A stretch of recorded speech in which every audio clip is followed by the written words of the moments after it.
Now, the global real estate bust has been the worst in decades, but is it over? Carol Massar is at the second annual Real Estate Forum at the New York Stock Exchange, and right now she's joined by special guest Bob Toll, the CEO of Toll Brothers. Carol, take it away. Scarlett, thanks so much. I am here with Bob Toll. Bob, let me ask you, 2009, are you glad it's almost over when it comes to the real estate market? For us, it is over. Our fiscal year ended 10/31. Right. This is a year that we will have a pleasure forgetting as soon as we can forget it. Talk to me a little bit more about 2010. I mean, are you anticipating we're going to kind of bump along the bottom for a little while here? Nobody asked the question as to whether we're on the bottom or off the bottom any longer, except for you just now. Most people want to know what's the recovery going to look like, how soon is it going to come? The answer to which is, I don't know. But I do know that we're at least 6 to 9 months off the bottom and away from the fear that we're going to have a depression and go down as opposed to coming back. So we don't know how fast we're coming back, but we do know we're coming back. I thought it was interesting in the panel that you were just on with Jim Lockhart and Barry Sternlicht. Somebody brought up the question about when will we see the next peak, and you laughed. I mean, it's way too early to even be thinking about another real estate peak. Nobody knows when you're going to see the next peak, even when you're only 3 months from it. Obviously, those, as you approach a peak, if you're 3 months from it, then you're still going up, and everybody thinks that they've got another year or two at least. So it's always a year or two away.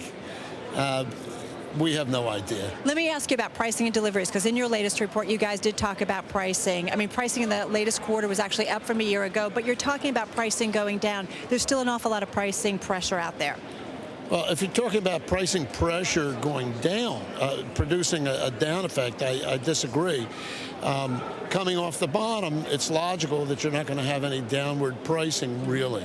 And I don't think you will. I think that the short sales and the foreclosures have abated to a certain extent.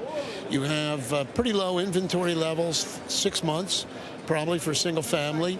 Your sales are, in the last month, almost at an all-time low of 400,000, says Census and Commerce, but they don't count cancellations, so it's really 300,000.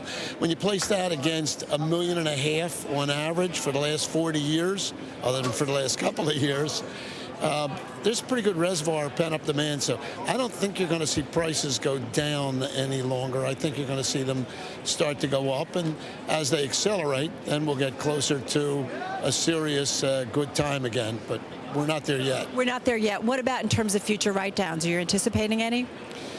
I can't give you any information on write-downs. I would have violated requirements of the SEC and New York Stock Exchange to put all my write-downs down that I could think of on the 1031 10K, which we've done. Let me ask you, though, about foot traffic. I mean, obviously, this is not the time when typically a lot of people are out looking for homes, but I'm just curious, what are you seeing in terms of contract signings and foot traffic since you guys last gave up your financial update? 'Tis a season to be jolly, not to be buying homes for the most part. So we have traffic.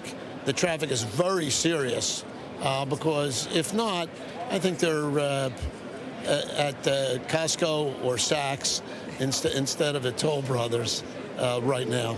Safe to say, though, Bob, and I think you've made some comments about this in the past, that as long as unemployment stays in double digits, 10%, it's going to be tough to have real investor confidence or housing confidence out there.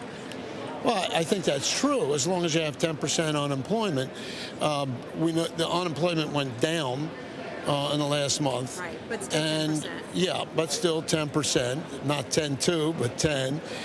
And then it'll be 9.8, if not next month, the month after that. And then it'll be 9.4. And as unemployment goes down, and as the public gains confidence that housing is a decent investment, doesn't have to be a great one. As long as they gain confidence that it's a decent investment, you'll see things start to pick up and prices go up. Bob, thanks so much. We appreciate it. You're welcome. Bob Toll of Toll Brothers. Back to you, Scarlett. Thank you so much, Carol Massar, on the floor of the New York Stock Exchange.